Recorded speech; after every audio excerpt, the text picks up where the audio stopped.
Bonjour, bienvenue chez Les gens qui s'aiment, une émission qui a décidé de mettre en lumière tous ces citoyens qui, au quotidien, révolutionnent leur monde en créant de nouveaux modes de vie. Alors de l'habitat à la consommation, en passant par l'éducation, ils ont décidé d'incarner le changement qu'ils aimeraient tant voir dans le monde. Alors je sais ce que vous pensez, le monde va mal, cette société est en mauvaise voie, ça vous déprime. Eh bien non, justement, laissez-nous vous montrer une autre réalité. Celle où ceux qui le veulent vraiment peuvent jouer un rôle important, voire décisif, pour l'avenir de l'humanité. Alors nous allons d'ailleurs justement tout de suite en rejoindre un. Il s'appelle Aladin Charny, il nous reçoit au Freegan Pony. Alors Aladin, bonjour. Bonjour. Alors tu as été qualifié récemment de squatter le plus cool de France. Apparemment. On est porte de la Villette à Paris, devant le Freegan Pony. Un concept, je dirais, qui intrigue, qui plaît beaucoup, mais qui dérange aussi un peu. Vas-y, explique-nous tout ça. Alors oui, effectivement, c'est un projet un peu particulier puisqu'on a ouvert un restaurant associatif qui a pour but de lutter contre le gâchis alimentaire. Donc qui intrigue parce que forcément ça pose des questions. Comment un restaurant peut fonctionner qu'avec des rebuts alimentaires? Et puis qui dérange parce qu'on est dans un local squatté de la ville de Paris qui est resté à l'abandon pendant 15 ans et que nous on occupe depuis maintenant 1 an. Génial. Donc est-ce que tu peux nous en dire un petit peu plus peut-être sur déjà Freegan, qu'est-ce que c'est? Alors le freeganisme en fait c'est un mouvement de personnes qui se nourrissent exclusivement d'aliments qui sont voués à la destruction. Concrètement, c'est des personnes qui vont faire les poubelles des supermarchés pour se nourrir. Moi-même je suis freegan depuis 7 ans maintenant. Donc c'est pour ça que le restaurant s'appelle Freegan Pony. Je vous rassure, les aliments qu'on mange dans ce restaurant ne sont pas récupérés dans les poubelles. On va directement à Rungis voir les producteurs qui nous les donnent dans des cagettes. Ok, génial. Donc du coup, comment concrètement ça fonctionne quand on arrive au Freegan Pony? Déjà, c'est ouvert quand? Alors on est ouvert 4 soirs par semaine, du vendredi au lundi. On ouvre à 19h30. Il faut arriver à 19h30 parce qu'au bout d'un quart d'heure, on est complet. Moi, je suis venue, il y a du monde. Hein.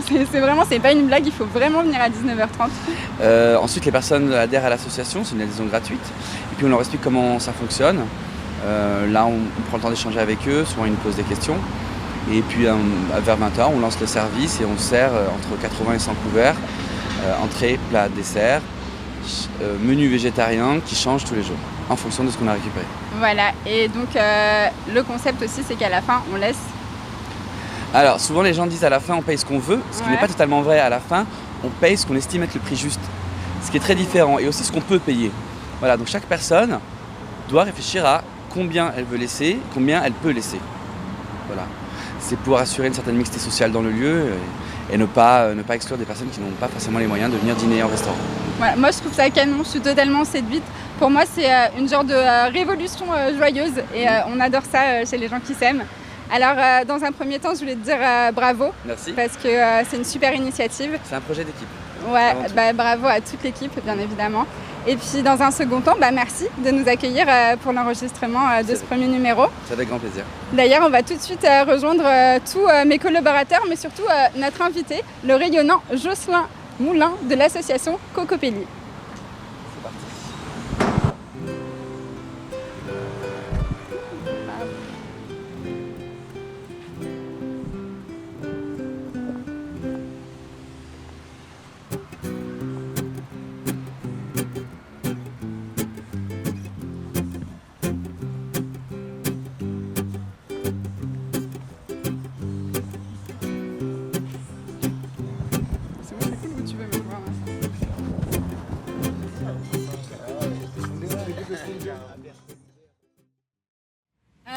Voilà, on est enfin sur le plateau avec notre très cher Jocelyn Moulin de l'association Cocopelli. Merci beaucoup.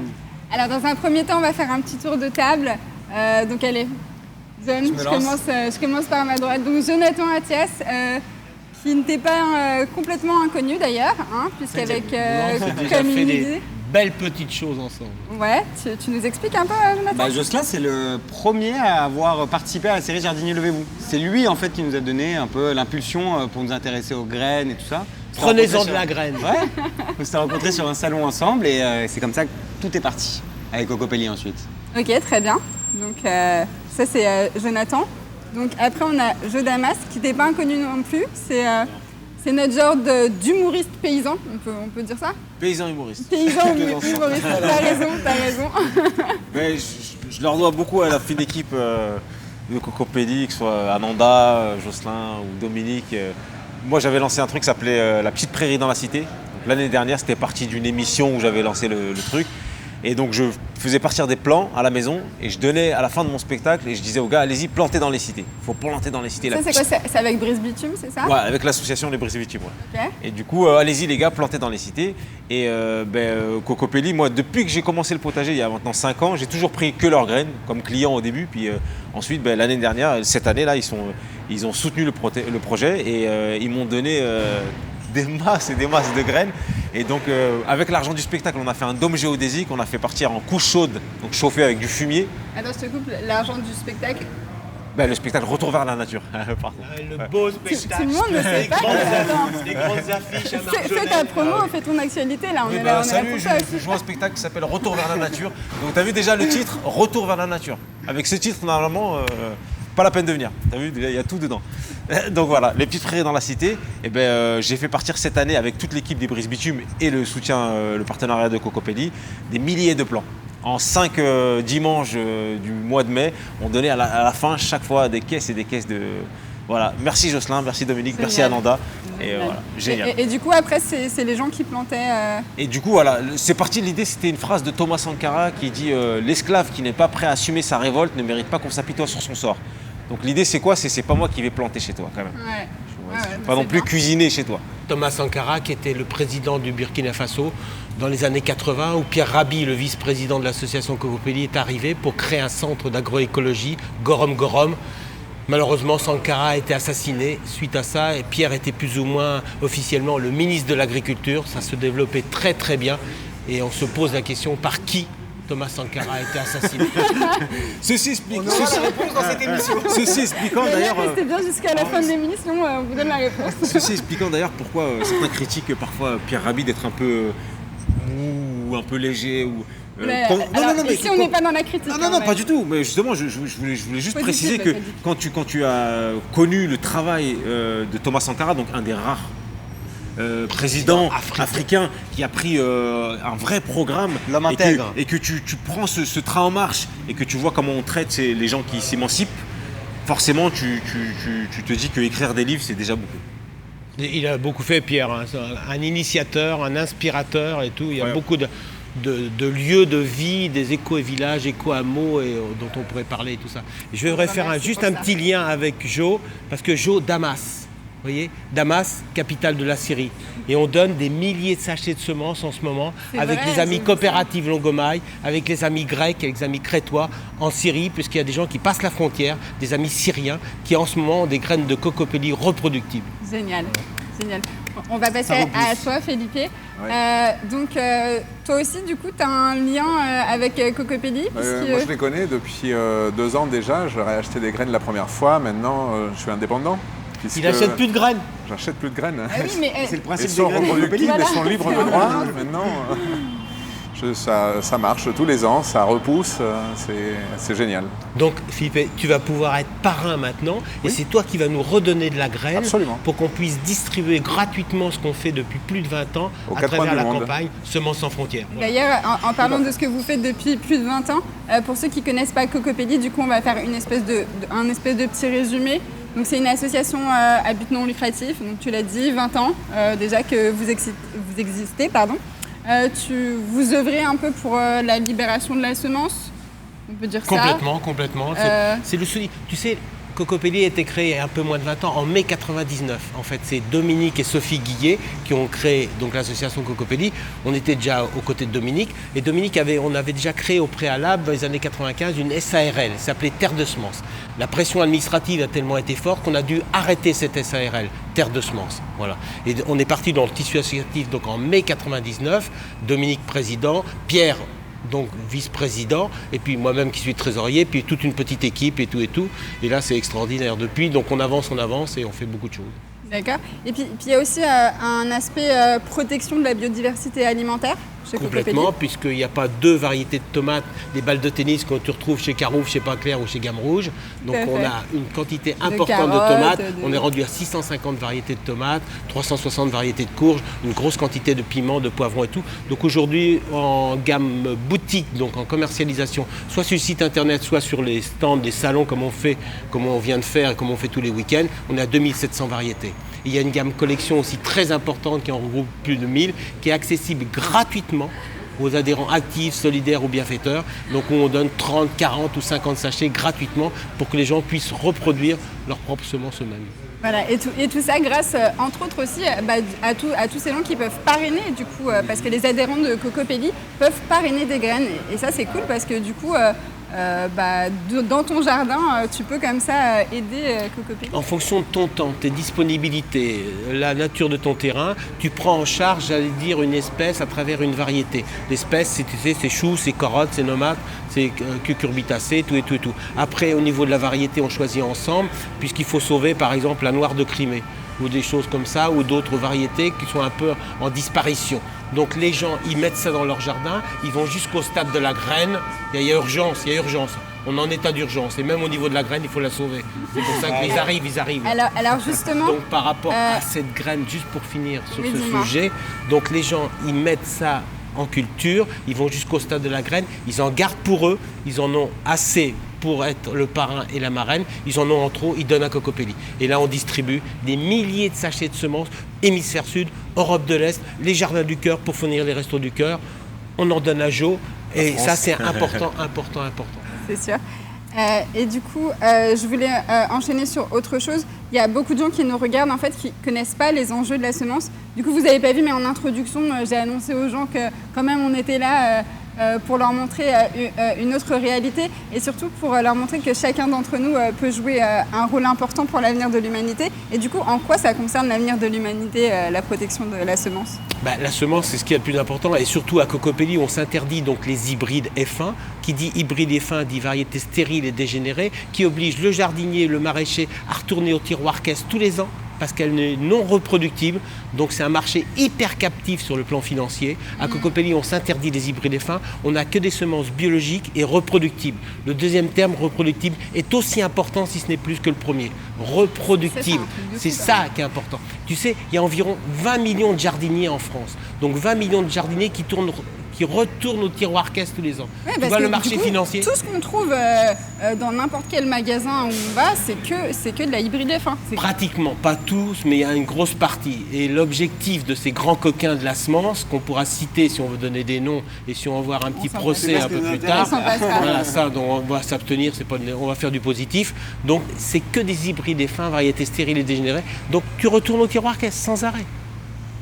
C'est le marché le plus hyper captif sur le plan financier. Imagine, il y a 20 millions de jardiniers en France, 20 millions de personnes qui rachètent des semences sans arrêt tous les ans. Et d'ailleurs, du coup, l'achat, c'est un vrai pouvoir qu'on oublie souvent. Et pourtant, on entend beaucoup parler du pouvoir d'achat, mais j'ai l'impression que les citoyens, ils ont oublié justement que c'était maintenant un de leurs plus grands pouvoirs. Et du coup, on va enchaîner, Felipe, parce que toi, tu as été rencontré à iBoycott. Oui, on était à la soirée de lancement de iBoycott. Donc c'est une plateforme en ligne qui a été lancée la semaine dernière et qui propose aux gens d'envoyer leur campagne de boycott contre des entreprises essentiellement qui n'agissent pas comme ils l'entendent. Là aujourd'hui, il y a 2 campagnes qui ont été lancées. Contre, je vais les citer du coup, c'est Petit Navire et H&M. Petit Navire pour les dispositifs de concentration de poissons qui font que ça touche vraiment, ça atteint vraiment la biodiversité des océans.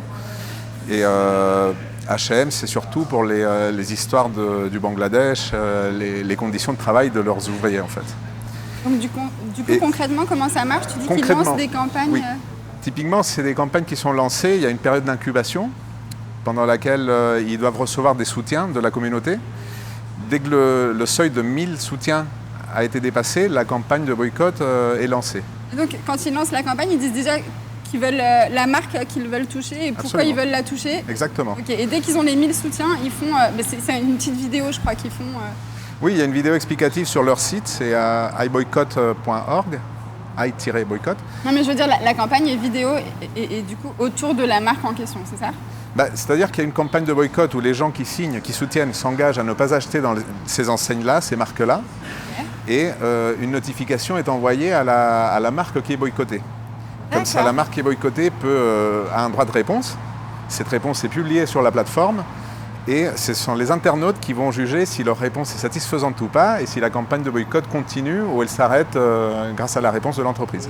Et ça me plaît bien en fait. Ils ont eu des réponses là avec leur campagne? Les deux sociétés ont répondu d'après ce que j'ai compris. Donc il y a des réponses, elles sont assez longues. Mais il y a des soutiens qui continuent à se cumuler et les votants, je ne sais pas, il faut aller voir sur le site. Ouais, et du coup, en fait, ils prennent les choses un peu à l'inverse, c'est-à-dire que plutôt que ils proposent en fait déjà aux marques de trouver. Ils proposent le droit de réponse et aussi ils font des campagnes de boycott, B-U-Y. Donc c'est un peu le pendant du boycott, c'est de dire vu que H&M ne vous convient plus, allez voir chez 1083 par exemple, qui fait du coton bio, etc. Et donc les internautes peuvent aussi envoyer leurs suggestions ou se fournir en produits, je vais dire équitables ou citoyens au moins.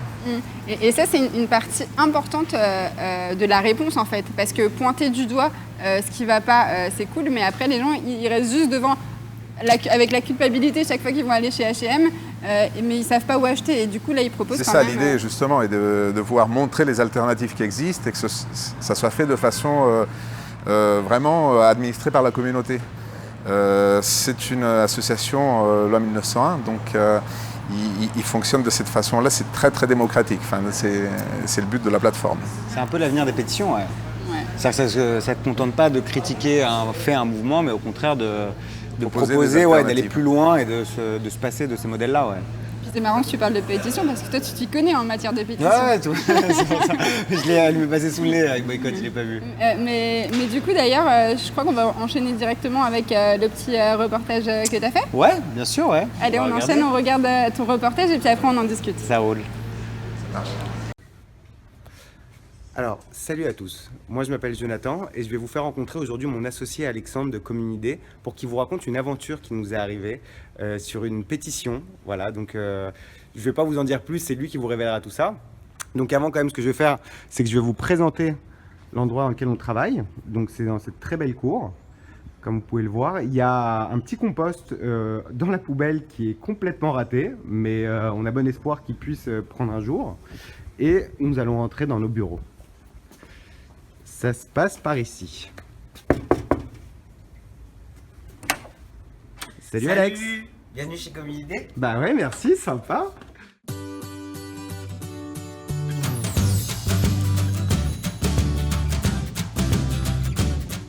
Les gars, bon alors là on est en plein boulot. On est en train de monter un super film. Là, un long métrage, carrément. C'est qu'on ne plaisante pas. Le premier et dernier film. Alors, raconte-nous un peu toute cette histoire. En fait, on était très intéressés par la question des semences agricoles, avec Jonathan, qui est derrière la caméra. Et après la web-série, on a lancé une pétition sur le site Mes Opinions. Et très vite, on a eu beaucoup de signatures. On s'est demandé en fait, à quoi ça sert une pétition. Est-ce que réellement, c'est pas un attrape-nigo ou est-ce que c'est vraiment un outil de pression? Alors, à quoi ça sert une pétition? Et en fait, on s'est vite rendu compte que une pétition, elle n'a pas de valeur juridique, elle n'a pas de valeur légale, mais qu'elle est dans un rapport de force médiatique, qu'elle est très utile. Et donc, on s'est mis en contact avec des élus pour faire passer ces idées en fait, de libéralisation des échanges des semences entre agriculteurs.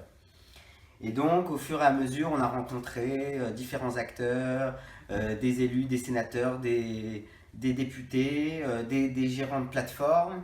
Et au fur et à mesure, on s'est intégré dans une loi, la loi de Ségolène Royal, la loi sur la biodiversité, et on a réussi à écrire un amendement. Et donc, toute cette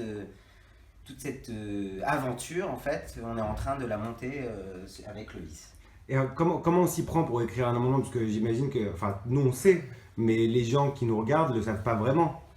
Alors, c'est vrai, alors un amendement, c'est finalement un alinéa dans un texte de loi. Donc, en fait, il faut respecter plus ou moins donc l'agenda parlementaire et aussi le sujet, la thématique. Donc on a eu beaucoup de chance d'avoir cette thématique qui était présente au moment où on avait toutes nos revendications. Et après, l'écriture de l'amendement en tant que tel, c'est vrai que c'est un effort juridique, il faut avoir une certaine expertise. Et ça, on l'a appris sur le tas. Nous, on n'a absolument pas de connaissances là-dessus. Donc on a été conseillé par l'attaché parlementaire de Joël Labbé, par l'avocate de Cocopelli Blanche. Donc voilà, il fallait se faire aider pour devenir ce lobbying citoyen et permettre à ces amendements de passer. Et est-ce que maintenant on peut imaginer que d'autres citoyens peuvent suivre cette initiative-là pour eux-mêmes écrire la loi ?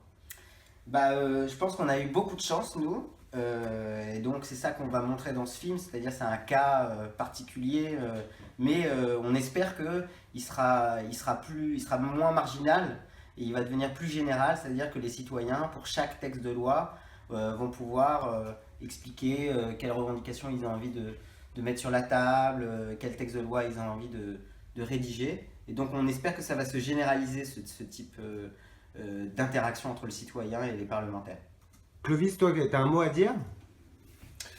C'est du travail, hein. Il y a du boulot. On n'est pas prêt de finir, mais on va y arriver. Voilà. Ok, super. Bon, on se remet au boulot alors. Et le film, il va sortir à la fin de l'année ? Il va sortir à la fin de l'année. Donc, ça sera un film qui permettra aux personnes de se sensibiliser à une nouvelle type de politique. C'est-à-dire une politique qui parle de sujets plus complexes, plus profonds, et qui permet aux citoyens de s'impliquer et d'interagir avec ses représentants. Et donc, en fait, on parlera de plein de questions politiques.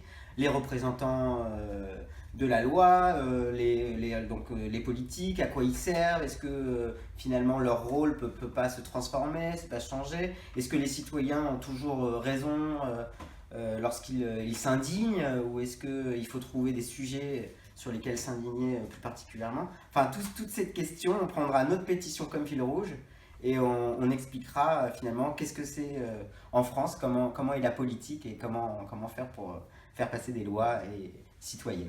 Bon, alors, on embrasse les gens qui s'aiment.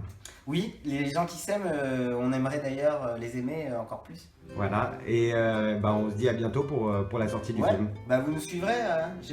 On attend une petite promo, parce que vous voyez, on est une petite équipe, alors une petite promo, ça peut être sympa. Voilà, exactement, c'est très bien dit. Bon, merci, hein. Merci à nous, merci à la communauté, merci à la vie, merci aux gens qui s'aiment, quoi. Salut. Salut. Bon, voilà. Parfait, hein, bravo, c'est un bon boulot les garçons. Merci, c'est cool. Voilà, donc petite promo, grosse promo même. Ouais, là on se fait notre promo là sur ce coup-là, ouais. Franchement. Non, voilà, Donc en fait, ça sort quand ? Ça sort en décembre prochain, en principe au ciné. Et comment ? Au cinéma ? Ouais, donc on va le sortir au ciné. Donc faut en parler, faut trouver un circuit de distribution. Il faut trouver un circuit de distribution. Donc faut en parler à Colline Serrault. Exactement. Donc des gens qui ont des grandes adresses, qui ont un super carnet d'adresses. Distribution alternative, ouais. Jean-Paul Jo. Ouais, je veux bien, ouais. Béatrice Jo. J'étais avec elle il y a 3 jours à faire une causerie et une conférence dans le 78. Puis Marie-Monique Robin. Et Marie-Monique Robin, sur Arte. Le Monde selon Monsanto. Toi, il y a nous, Notre Poison Quotidien, Sacrée Croissance. Bon, on n'a pas la prétention de dire qu'on va faire comme eux, mais... Non, mais si ça peut aider, hein. Oui, ouais. Un bon carnet d'adresses, bien placé au bon moment. Et tout part des graines, comme voilà. Faut voir aussi Marco, en quête de sens. Marco qui tourne, qui arrête pas de tourner aussi. Hein. Marc de la Ménardière. Faut voir l'équipe. Et Nathanaël Coste, l'équipe de Kermana. Bon, de toute façon, sur la page Facebook des gens qui s'aiment, vous pouvez retrouver tous les liens. Et puis on va même tout de suite regarder, du coup, vous avez fait un petit... On avait fait un petit teaser, au moment d'une consultation qu'on mettait en ligne pour interpeller les citoyens, pour qu'ils puissent écrire à leurs parlementaires et participer au projet de loi sur la biodiversité. Parce qu'en fait, tout ce qui s'est passé là, c'est par rapport à une loi précise qui a été votée il y a quelques mois, qui concernait la nature. Donc on était après la COP21, donc parfait. Et nous, on avait lancé une pétition pour préserver les semences, pour que les maraîchers puissent à leur tour s'échanger des semences reproductibles. Et on a inscrit un amendement dans ce projet de loi. Et ce teaser, justement, interpelle pour que les personnes s'impliquent dedans. Bon, maintenant, on connaît l'issue. C'est que l'amendement, il a été adopté. Donc aujourd'hui, dans la loi, il est écrit que les agriculteurs peuvent s'échanger librement les semences sans avoir à en référer à une quelconque autorité. Donc voilà, c'est un petit avantage. C'est rien. Agriculteurs et maraîchers ? Oui, en fait, on s'est aperçu que maraîcher, ça n'avait pas de statut juridique. Donc nous, à la base, on l'a écrit pour les maraîchers, mais dans l'articulation de la loi, ça se dit agriculteurs maintenant. Enfin, on l'a écrit pour les agriculteurs. Et on avait proposé un deuxième amendement qui proposait de changer le critère de stabilité des fameuses normes DHS. Voilà. Distinction, homogénéité, stabilité. Et cet amendement-là, il disait que désormais, pour qu'il y ait une stabilité dans les semences, il fallait qu'elles soient reproductibles en milieu naturel. Donc en fait, il y a eu un espèce de gros bordel au Sénat, c'est qu'ils ont voté pour cet amendement. Ils ont dit bon bah ok, on supprime les hybrides F1 et tout. Sans savoir ce qu'était l'amendement. Donc nous on se regarde avec Alex, on se dit ok, c'est un truc de malade. Et en fait c'est passé de l'autre côté à l'Assemblée nationale et là ils l'ont fait sauter mais direct de chez direct. Quand ils ont compris ce que ça impliquait en fait, parce qu'ils ont dit ah bah ouais ça a l'air cool ce truc, mais ils comprenaient pas.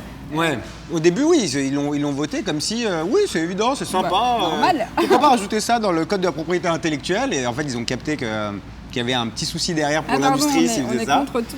Et, les lobbies sont repassés par là, chez les amis dépités. Et les dépités, ils sont arrivés. Ah, on est dépités. Et nous, on l'a appris comme ça un jour. On fait, vous savez, votre amendement a été supprimé? Ah bon? Parce que c'est en huis clos, ces trucs-là. C'est avant qu'il y ait le débat en hémicycle. Ils se retrouvent. C'est pas filmé, rien. Et t'apprends qu'en fait, ils ont le pouvoir de supprimer un amendement en cours de route, quoi. Enfin, parce que le lobby X, Y, Z, A, B, C, D, il est passé derrière. Et ouais. Il y a beaucoup d'intérêt. Mais en fait, tout le film raconte l'aventure à partir d'une pétition, savoir ce que nous dit une loi, parce qu'on en signe tous plein des pétitions à longueur de journée, mais on ne sait pas si elles peuvent être reçues en France, en Europe, et ce que ça peut donner. Ou si elles partent à la poubelle. Ou si elles partent à la poubelle. Et la plupart du temps, elles partent à la poubelle. Et c'est exactement ça. Et donc, on a essayé de voir si nous, on ne pouvait pas se transformer un peu en législateur sur les semences, parce que c'est la suite de Jardinier Levez-vous. Pour montrer que les citoyens, on peut tous s'impliquer en fait d'une certaine manière si on arrive à capter quels sont les jeux parlementaires avec les agendas précis, si on arrive à s'insérer dedans. Et il y a des super sénateurs comme Joël Labbé qui sans lui, on n'aurait rien pu faire, quoi. Ok, alors on regarde tout de suite le teaser et puis après on en reparle. Ouais. Allez. Attention, c'est la bonne. Ok. C'est bon? Ok. Bon, on vous avoue que... Attends, pardon, on repart. Salut, nous c'est Communidé. Alors vous nous connaissez peut-être déjà parce qu'on a fait une série qui s'appelle Jardinier Levez-vous dans laquelle on montre tous ces citoyens qui préservent nos graines potagères.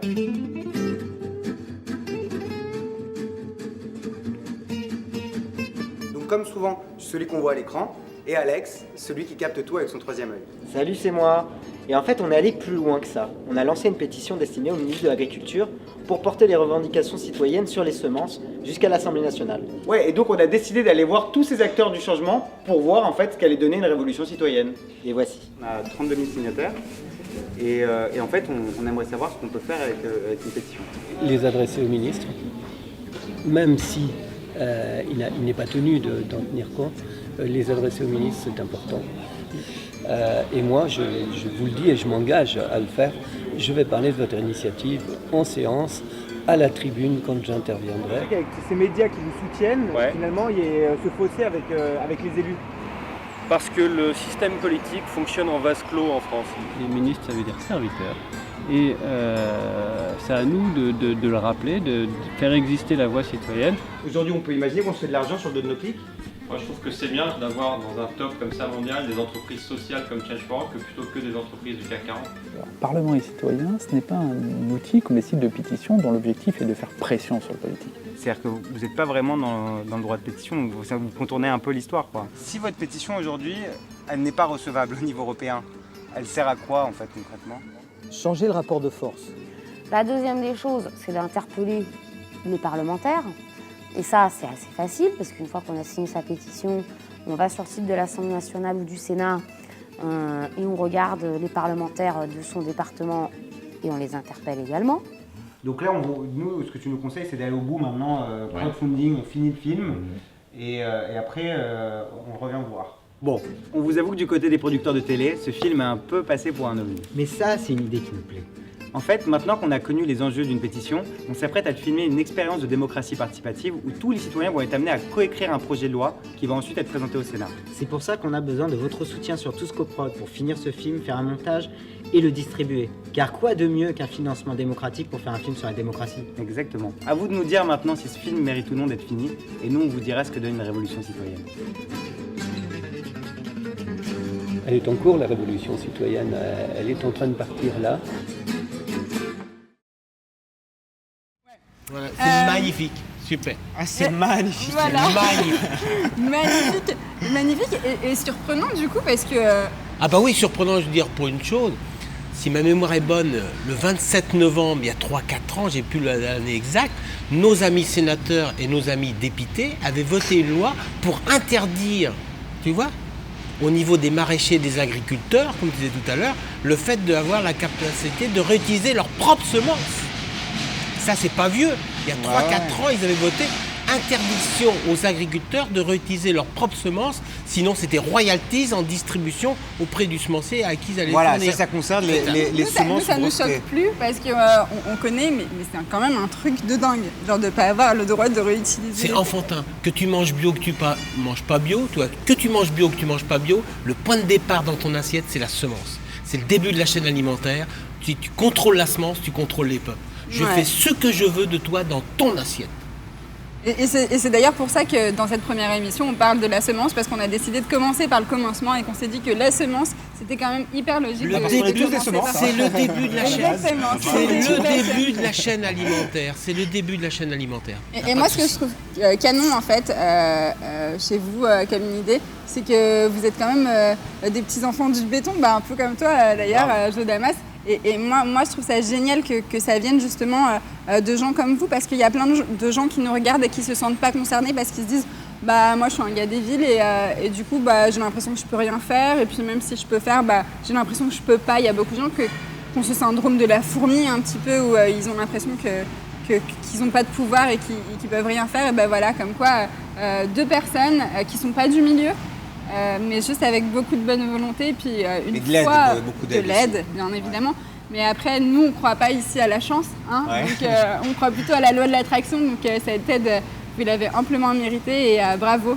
Ah merci, ça va, on va voir maintenant si le film plaît, si on arrive à sensibiliser, parce que l'objet du film, c'est de parler des semences surtout, c'est de montrer cet accaparement et surtout la manière avec laquelle on peut retourner un peu cette histoire, ce que vous faites avec Cocopelli.